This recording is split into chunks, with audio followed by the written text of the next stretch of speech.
Welcome to the Art of Worldbuilding podcast, episode number 18. Today we discuss travel in space. This includes the different types of engines, what to include inside a ship, and why we have a lot of freedom to decide how long it really takes to get anywhere. This material and more is discussed in Chapter 9 of Creating Places, Volume 2 in the Art of Worldbuilding book series. Do you want practical advice on how to build better worlds faster and have more fun doing it? The Art of Worldbuilding book series, website, blog, and podcast will make your worlds beat the competition. This is your host, Randy Ellefson, and I have 30 years of world-building advice, tips, and tricks to share. Follow along now at artofworldbuilding.com. It's fair to say that most of us have no experience traveling in space. The result is a need to do research on what this is really like. We can also rely on TV shows that we've seen, whether those are fictional in nature and movies, or we can rely on TV shows that are more informational. Now, as it turns out, I work at NASA, but I am not a rocket scientist, but I do have access to people who are rocket scientists, and I have run some of what I'm going to tell you by them to get their buy-off on this. The first thing we want to talk about is propulsion, because there are different kinds of engines that are used in space or in an atmosphere. Some of these are real and some are fictional. One thing I've noticed that's interesting is that if an engine type is real, authors don't typically spend the time explaining how it works, but if it's fictional, we do. However, we don't really need to do that if we don't want to. I suspect one reason this happens is that authors have as little interest as the average person in explaining how an actual technology works, but when we've made up something interesting, we are trying to attract the attention of the audience as well and say, hey, wouldn't it be cool if this thing existed and it could do this, and here's some ideas on how that might work, and it's all speculative. Some science fiction makes a lot of mention of this, like in Star Trek, but others don't make any mention of it at all, so you have a choice here. If you don't want to write a bunch of technobabble that you typically hear in Star Trek, then don't. So the first kind of engine we'll talk about are the air-breathing ones, and these are obviously designed for when there is an atmosphere. In other words, this is not in space where obviously there is no atmosphere. So in an episode about travel in space, why am I talking about this? Well, because your ships might still have such engines. Now, with real technology, I don't explain in this podcast any more than in a story of mine how it actually works for the reasons I just mentioned, so I'm not going to cover all the different types of air-breathing engines. We just need to decide if our spaceship has these. Why would they? Well, arguably, space engines are designed for space, and therefore they may have attributes that don't make them work quite as well in an atmosphere, and therefore our ship may be able to alternate between these. When I watch certain science fiction shows and movies, I sometimes hear the pilot say something like, switching to so-and-so power, as they are changing from one type of maneuvering to another, and sometimes that means when they're going from space to an atmosphere or the opposite. This is a detail we can add to our ship to make it more believable. Now, if we like the idea that we have ships that don't need this, we can still do that because in any science fiction setting, just as today, we have different technology. Some of it is old and some of it is newer. So we could have our characters on a ship that is old, and therefore they have to do this kind of switching back and forth between air-breathing engines and space engines. We can have a character remark that he's making this change and say that this spaceship is a bit of a clunker because they still have to do this, and he prefers that when he doesn't have to make this kind of switch. Obviously, this is just a subtle detail, not something critical to the plot, but such little details can make things more believable. Besides, why have all of your ships be the same? This and other issues with their vessel could be the reason why they're on the lookout to acquire something better, which is certainly something that would add to your plot. They might want to steal something or buy something and not have the funds to do so, or someone might have stolen their ship and now the best they can do is afford this clunker. This issue of having to switch back and forth between engine types could be one of the things that this adds. Another issue with multiple types of engines is that they're probably going to have different fuel sources, and therefore they could run out of fuel for one type of engine but not the other. Let's talk about space engines. Space engines are divided into two categories. Those that allow faster than light speeds, or FTL, and those that do not, which are known as slower than light, or STL. Only the slower than light ones are real. Everything else is fictional. For slower than light engines, the propulsion is at least a little bit similar to atmospheric engines in that something is being ejected, usually from the rear of the vessel. This is, of course, what propels the ship forward. This is one reason why these types of engines could be used in atmospheric conditions instead of something that is specifically designed for atmospheric conditions. Some STL engines can propel the ship fast enough that this can cause time dilation. This is when two observers experience a difference in how much time has passed. We sometimes see this in science fiction where the captain tells the pilot to travel at a certain speed but not to go beyond a certain threshold because that's going to cause this time dilation. They may say go up to speed 8 but no faster. Sometimes the captain will explain why, but really the pilot's going to understand already, so sometimes that kind of exposition is only being said for the sake of the audience. One solution to that sort of scenario is to have an ignorant character standing there and ask the question, well, Captain, if we're in such a hurry, why don't we go up to speed 9 or 10 when the ship can do that? And have the captain explain why. We're so used to that kind of thing that we accept it, but if you stop and think about it, it's not that believable because anyone who lives in a society that has space travel is going to understand time dilation.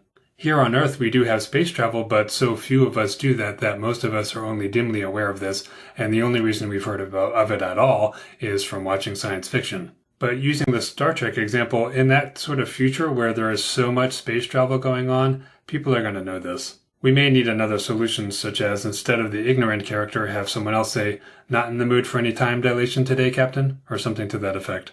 Let's take a look at some fictional faster-than-light drives, all of which are public domain, which means we can use these ideas. One of them is called Jump Drive, and as the name implies, the ship can simply jump from one place to another one like it's being teleported there. As you can imagine, this is pretty convenient. What if you had a personal version of this right now, and you could simply jump from home to work and back? While this is pretty cool, the problem that this creates for us as storytellers is that it pretty much eliminates all drama and tensions and problems that come with having to travel from one place to another. We're not going to run into enemy ships that are going to bother us unless we run into them when we arrive. We're not going to run across a distressed ship that needs help. In space we don't really deal with monsters typically, but there's this issue of when you're traveling stuff happens. Well, that's not going to happen in this scenario. In that sense, there could be a lack of tension and therefore a lack of drama, and that's not necessarily a good thing. If you have this sort of drive, I would suggest using it sparingly in your setting so that this is something rare. It's also a little too easy for characters to get out of trouble with this if they're doing something and then enemy ships show up, they can simply jump right out of there. They're not going to have to fight unless the jump drive is malfunctioning or something. As you might expect, since there is no actual travel, a ship that has a jump drive is not going to experience time dilation when they use it. Another type of drive is the hyperdrive, which is a drive that moves the ship into hyperspace. This is a fictional separate dimension that is adjacent to normal space. Storytellers often use this idea that a ship that's in hyperspace has difficulty, or it's not even possible, to interact with a ship that's in normal space. One reason we do this is that hyperspace has some advantages, and therefore we should also give it some disadvantages. And the greatest advantage is the speed with which it allows a ship to travel great distances. This type of drive also experiences no time dilation when people return to normal space. That brings us to the last space engine, and that is warp drive. This is probably associated with Star Trek for many of us, but this is a public domain idea. And there's this idea that there are different levels of warp, such as warp 5 being slower than warp 6. The instantaneous travel like jump drive is not possible with warp. There is also known time dilation, but one of the issues here is that the ship is remaining in normal space. One thing that I don't see mentioned typically is that there are plenty of objects with which a ship can collide. Despite the word space, there is a lot of stuff out there, it's just that it is fairly well spaced out. My big point here is that a ship is not going to be traveling this fast unless it has some sort of shield to protect itself from that kind of debris. So a believable detail we can add is that there's been some sort of battle, and as a result, the ship's shields are down, and someone says, hey, we need to get out of here at warp drive, and someone else says, well, no, we can't do that because we could hit something. Having to leave that scene of the battle at a slower speed could also pose problems for them. If you're looking for more world-building resources, artofworldbuilding.com has most of what you need. This includes more podcasts like this one, and free transcripts if you'd prefer to read an episode. You can also find more information on all 3 volumes of the Art of Worldbuilding series, which is available in ebook, print, and audiobook formats. Much of the content of those books is available on the website for free. You can also join the mailing list at artofworldbuilding.com/newsletter. This gets you free, reusable templates from each published volume in the series. You don't even need to buy the books to get these. I also send out contest information, free tips, and other stuff to help with your efforts. Please note that I do not share your email address with anyone because that's against my privacy policy, and you can unsubscribe at any time. Sign up today to get your free content and take your world building to the next level. Now we're going to look at distance. One of the realities of space is that any two locations are not going to be a fixed distance from each other. Everything is orbiting something. Moons orbit planets, planets orbit suns, and even the sun orbits the galaxy. All of this means is that the distance between two places is always changing. In a previous episode about land travel, I talked about writing the words "not drawn to scale" on our map. Well, if we've created a map of a star system, we don't even need to do that because it's not going to be relevant. There's also the caveat that no one can show up and tell us that our fictional star system has things that are a different distance from each other than they really are. One impact of all of this is that two objects like two planets might be on the same side of the sun or on the opposite sides or somewhere in between. As you can imagine, this could significantly change the amount of time it takes to travel from one to the other. In some science fiction, authors make no mention of this, but in other stories, they do. The way we would typically want to do this is to basically say that the characters need to get from where they are now to another place, but maybe they don't have enough fuel to make the journey given how far away that other location is at the moment, and maybe they have to wait a week or a month to do this. Or they could leave right now, but one of the issues is that it's going to take them a month to get there when they need to get there in only 2 weeks, maybe because there is an event taking place on that location in 2 weeks. Someone could remark it's too bad that this didn't happen several months ago when the planets were closer. This is also the sort of situation where if someone had a jump drive, it would be very advantageous because it wouldn't really matter. On the other hand, if they don't have it, then maybe they have to use hyperspace. Maybe they need to use slower than light travel, but they need to go beyond that threshold that's going to avoid time dilation. They're going to go so fast that they will cause time dilation, and there's just no choice. They've got to do it. Mentioning this sort of detail or putting it into your storyline is one way to make things more believable. One good thing about all of this is that it gives us flexibility to inject this sort of problem into our story. At times, we might want to make it suddenly very easy for the characters, like two planets or locations happen to be relatively close, and they're happy about that, and other times we want to make it more difficult. Try not to imagine that everything just works out magically and that there's no problem ever. Also bear in mind that when a ship is traveling to meet a planet, for example, it's not traveling to where that planet is now, but where that planet is going to be. Naturally, this sort of thing involves computers figuring out some of this math for us. But what if the computers are down? Can we have a character who is pretty good at this sort of thing doing it manually? They can at least start their journey based on the manual calculation, and then if someone gets the computer working, they can input the fixes later. This is another way to be more believable. One of the problems we could face is trying to figure out, should we first create engines that can travel a certain speed and therefore cover a certain distance in a certain amount of time, and then base our story around that? Or should we create our story idea first and then figure out what kind of engines we want to make available? That includes coming up with engines that don't quite do everything that our characters need. This is also one way to force them into a situation where they have a ship that doesn't do the job, but if they had a different ship, well then that would take care of the problem, such as a ship that has jump drive. I would say that we should invent a propulsion system first, and then alter how far away locations in our story are based on the needs. For those of you who support crowdfunding, I am on the Patreon site and would appreciate any support you can lend. It can be just $1 a month. Higher levels of support get you increasingly cool things, such as PDF transcripts, MP3s of my music, which you hear in these episodes, free ebooks and short stories, bookmarks, and even signed copies of books and CDs of my music. Many of these are unavailable to the public. Your support can help me cover the expenses of producing the show. Even better, you can help me promote it and make it more successful. Without you, there's no point in doing this. Are you benefiting from this free podcast? If so, just go to artofworldbuilding.com and click the big icon for Patreon. And thank you for your support. One question we may face as world builders is, what is the internal structure of our spacecraft? In a visual medium like television and film, we're also going to worry about the external view because we're going to have depictions of this on screen. Now, most likely if we are working in that sort of medium, we are going to have somebody who is designing that spacecraft for us, but for all I know, you are the sort of person who depicts that spacecraft. When it comes to the exterior of a ship, there is a tendency to draw something that is aerodynamic looking, even if it's designed to be in space. One notable exception to that is the Borg cube from Star Trek. When it comes to these more aerodynamic ships, one of the reasons we do this is that this ship may have to operate within an atmosphere. Now, we may decide that the ship is never under any circumstances going to operate within an atmosphere, and therefore we can get away with something that is not aerodynamic. Otherwise, if we think there's any possibility it can enter an atmosphere and operate there, then we should make it aerodynamic. Any character who sees such a non-aerodynamic vessel is going to automatically assume it can operate in an atmosphere. But just because something is aerodynamic looking doesn't mean that it is designed for atmospheres. So why would it still look that way? Well, just because we expect it. There is still the matter of slower than light propulsion ejecting matter, which is sometimes on the sides, but it could also most likely be on the rear.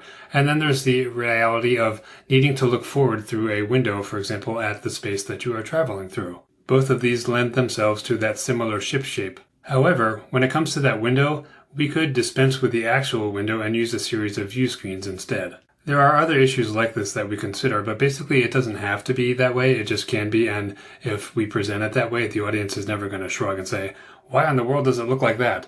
We basically accept that without even thinking about it. We may also want to consider where the ship can be loaded.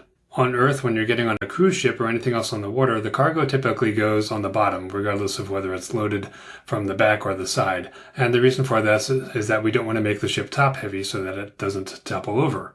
In space, we obviously don't have to worry about that. Unless there is artificial gravity, the cargo is not going to weigh anything. That kind of brings up another point. Why don't we ever see a cargo hold on a science fiction vessel where everything is basically floating? It's always shown as it is pulled down, it's just sitting there. The obvious answer for this is that it's easier for the film crew to film it that way rather than using special effects to show everything floating all the time. But it seems plausible that you would not want artificial gravity in the cargo hold. Of course, this is going to depend on how the ship is generating that artificial gravity. If it's one of the more believable rotating vessels, then obviously everything has gravity and there's only so much you can do about that. However, on that note, if you do have a rotating vessel, there's going to be more gravity on the farthest reaches of that vessel than towards the center, where there's still going to be almost none. Once again, this is something that is sometimes overlooked, and it's a nice detail we can add for believability. Most of the living space would obviously be on the farthest reaches of that, so it has the maximum gravity that they've intended for people to have. But there might be maintenance things that are happening towards the center of that vessel where those people have to float. Now, if we don't have to worry about that cargo having a weight to it, we could assume, hey, it can be loaded anywhere. Well, what if people have done that and they've loaded all the cargo on, say, the left side of the ship, and then this spacefaring vessel enters an atmosphere? Suddenly it's going to have gravity and all that weight is going to be on one side, and next thing you know, our ship is lopsided and it might have trouble flying to the point where it actually crashes. Naturally, this is one scenario where maybe they do have artificial gravity in the cargo hold all the time so that they don't have to worry about this. But it could also be a situation where, as they are preparing to enter an atmosphere, they have to go and turn on more artificial gravity there or something to that effect. Maybe they also have to move the cargo around prior to this. If the cargo was loaded in space, maybe they didn't worry about this. But if the cargo was loaded on the ground, where there is gravity, then they would have worried about this. But then maybe once they're into space, they rearrange things. There are some other considerations like where the weapons are located and where the engines really are, but we can basically make up a lot of that. And the big thing that you need to worry about there is that we don't want guns that can accidentally shoot into the ship, and by the same token, we obviously don't want engines that are going to burn up part of the ship. What this really means is that the slower than light engines that are ejecting matter to cause propulsion are probably going to be on the sides or in the back, but really the faster than light engines with these fictional ways of getting around, we could pretty much put that anywhere. We might have a ship design where the slower than light engines are on a typical location that we would see on an atmospheric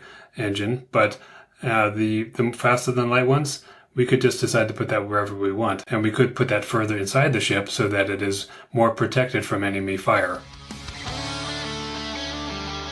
If you'd like to subscribe to this free downloadable podcast, here's how to do it. For iPhone, iPad, and iPod listeners, grab your device and go to the iTunes Store. Then search for The Art of World Building. From there, download the free podcast app by Apple, and then subscribe to the show from within that app. For Android listeners, you can download the Stitcher Radio app, which is also free, and search for The Art of World Building. This only needs to be done once, because new episodes will become available in the app each time one is released, and you will never miss an episode. Let's talk about the internal structure of our ship. If our ship is really small, so much so that only 2 people can fit inside it, for example, then the internal structure doesn't really matter because it's probably a single room. But if we're talking something like the Enterprise from Star Trek, then the structure of the ship does matter. One reason is that characters need to move between locations like the bridge, the cargo, the engine room, and the recorders. We may have active scenes such as aliens breaching the ship at a certain place in the hull, and it might be 5 minutes for our characters to get there at a full run, but they need to get there in 2 minutes because otherwise the aliens are going to destroy something. To some extent, we can just make up scenarios like that, but if we're going to use the ship repeatedly, we may want to have a sense of this so we can be consistent. We don't want it to take 5 minutes to make that trip in one story and then 2 minutes in another one and then 10 minutes in a different one. Having planned out our ship to some degree helps us think of scenarios like this to start with. We can organize our vessel to avoid one problem, but we're probably going to set up another one, so no ship is foolproof and any scenario could come up where it just causes a problem. Now, there are certain realities that are going to exist on a ship, such as the living quarters being somewhere near the dining areas. Now, that said, if you've ever been on a cruise ship, they do have the main dining area, but they have all sorts of smaller restaurants spread throughout the vessel, and such a scenario will also be true on a large spacecraft. Similarly, there will also be things like lounges in different locations, so people can relax regardless of where they are. Now, things like propulsion and cargo are typically located towards the rear of a vessel. More importantly, they are farther away from the living quarters because most people don't want to be near that, partly because that area tends to be a little bit on the dirty side.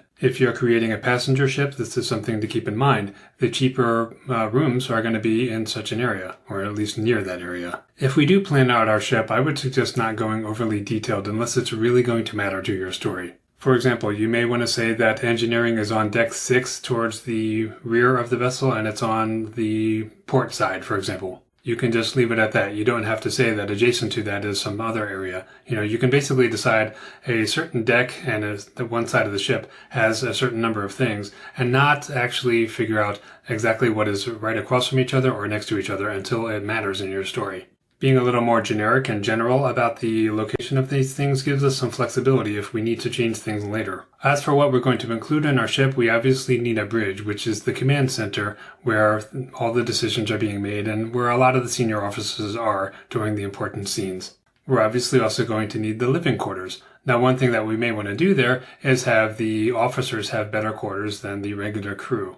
Whether our ship is a passenger vessel or not, it's going to have a certain amount of entertainment. It's just that the number and type of those are going to vary. Even on a military ship, we're still going to have shops because people need to buy supplies. On a passenger ship, many of those shops are going to be concentrated in a mall-like area. Any vessel could also have a jail, which is also called the brig. A military vessel is almost certainly going to have something like this, but even the passenger ones may have one. We may also want to plan out where the escape pods are if these are going to be used in our story. These are typically going to be mostly near the living quarters, but some of them are also going to be spaced throughout the ship so that those who are working the ship and controlling it when it needs to be evacuated still have somewhere to get to relatively quickly rather than having to go all the way back to their living quarters.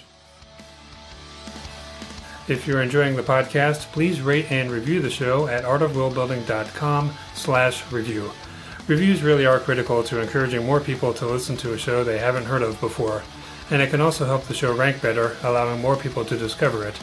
Again, that URL is artofworldbuilding.com/review.